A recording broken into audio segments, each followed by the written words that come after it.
ভোরের আলো তখন সবে ফুটেছে। এর মধ্যেই পছন্দের প্রার্থীকে ভোট দিতে কেন্দ্রের বাইরে লাইন ধরেছেন ভোটাররা।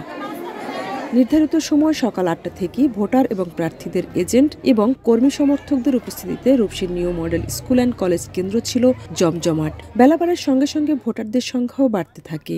এই কেন্দ্রেই সকাল ৮:১০টার দিকে ভোট দেন আওয়ামী লীগের প্রার্থী গোলাম দস্তগীর গাজী বীর প্রতীক। ভোটের পরিবেশ সুষ্ঠু উল্লেখ করে তিনি বলেন, কয়েকজন সন্ত্রাসী মুরাপাড়া, কাঞ্চন সহ বেশ কয়েকটি কেন্দ্রে হিন্দু ভোটারদের আসতে দিচ্ছে না। তিনি প্রশাসনের কাছে ওইসব সন্ত্রাসীদের গ্রেপ্তারের দাবি জানিয়েছেন। কিছু কিছু জায়গায় আমার হিন্দু ভোটাররা আসতে পারছে না, কালকে রাতের থেকে তাদের আটকে দেওয়া হয়েছে, তাদের হুমকি দেওয়া হয়েছে। হ্যাঁ, কিছু কিছু সন্ত্রাসী আছে, সেই সন্ত্রাসী হলো আমাদের জব্বার মেম্বার আছে মুরাপাড়া সেই হিন্দুদের ঋষিপাড়া হিন্দুদের আসতে পারছে না, হিন্দুরা আটকে আছে। এবং আমার নবী আছে এবং মানিক মেম্বার, এই তিনজনে মিলে সমস্ত হিন্দুদের আটকে দিয়েছে। এই সমস্ত সন্ত্রাসীদের যদি ওই আমাদের কেন্দ্র থেকে সরিয়ে দেওয়া না হয় বা আটক করা না হয়, তাহলে ওই হিন্দু ভোটারগুলো ভোট দিতে পারবে না। এছাড়া নদীর ওপারে আছে আমাদের ওই কাঞ্চনে আছে ওই মেয়রের ভাই শফিক এবং রিটার্ন মেম্বার, এবং আমার নাওড়াতে আছে মোশাররফ, এই যে সন্ত্রাসী মোশাররফ।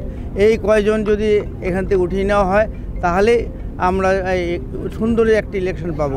গোলাম দস্তগীর গাজী আরও বলেন, মুরাপাড়া, কাঞ্চন সহ বেশ কয়েকটি কেন্দ্রের ভোটের পরিবেশ বিঘ্নিত হতে পারে। প্রতিদ্বন্দ্বী স্বতন্ত্র প্রার্থী শাহজাহান ভূঁইয়া এর পিছনে রয়েছেন উল্লেখ করে বলেছেন, তিনি এর জন্য প্রচুর অর্থ ব্যয় করছেন। অর্থায়ন করছে এক ভূমিদস্যু, এবং আমার ভূমিদস্যু অর্থায়নটা অনেক বড় অর্থায়ন, তাদের 1000 কোটি টাকার অর্থায়ন তাদের। সেখানে আমাদের কেতলি মার্কা তার পক্ষে তারা কাজ করছে, কারণ সন্ত্রাসীরা অর্থ পেলেই কাজ করে।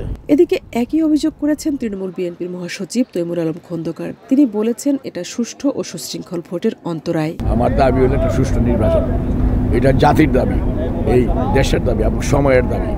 সুষ্ঠু নির্বাচন না হলে এই জাতি একটা সংকটে পড়বে, মারাত্মক সংকটে পড়বে। এটা নির্বাচনের শেষ দেখবো, তৃণমূল বিএনপি এটা নির্বাচনের শেষ দেখবে। আমরা মাটি কামড়ায় হইলো এই নির্বাচনটা করব, এটা শেষ দেখার জন্য। আমরা দেখতে চাই যে মাননীয় প্রধানমন্ত্রী তার কমিটমেন্টে কতটুকু ঠিক রাখতে পারেন, তিনি কতটুকু সুষ্ঠু নির্বাচনটা দিতে পারেন, এটা আমরা একটু দেখতে চাই। তবে সুষ্ঠু পরিবেশে ভোট দিতে পেরে খুশি ভোটাররা। বলেন, তারা সুষ্ঠু শান্তিপূর্ণ পরিবেশে কোনো ভয়ভীতি ছাড়াই ভোট দিতে পেরেছেন। খুব সুন্দরভাবে ভোটটা দিচ্ছি, কোনো জায়জামানা নেই, কোনো গ্যাদারিং নেই, কোনো কিছুই নেই, সুন্দরভাবে ভোটটা দিচ্ছি। প্রতিদ্বন্দ্বিতা দুইজনের মধ্যে হইতেছে, কিন্তু আমার মনে হইতেছে গোলাম দস্তগীর গাজী সাহেব অবস্থান ভালো। রাজধানী ঢাকার অদূরে রূপগঞ্জ উপজেলা নিয়ে নারায়ণগঞ্জ ১ আসন। এই আসনে মোট ৯ জন প্রার্থী থাকলেও আওয়ামী লীগ প্রার্থী বীর মুক্তিযোদ্ধা গোলাম দস্তগীর গাজীর সঙ্গে ভোটের মাঠে মূল লড়াই হচ্ছে নিজ দলেরই নেতা স্বতন্ত্র প্রার্থী শাহজাহান ভূঁইয়া এবং তৃণমূল বিএনপির মহাসচিব তৈমুর আলম খন্দকারের।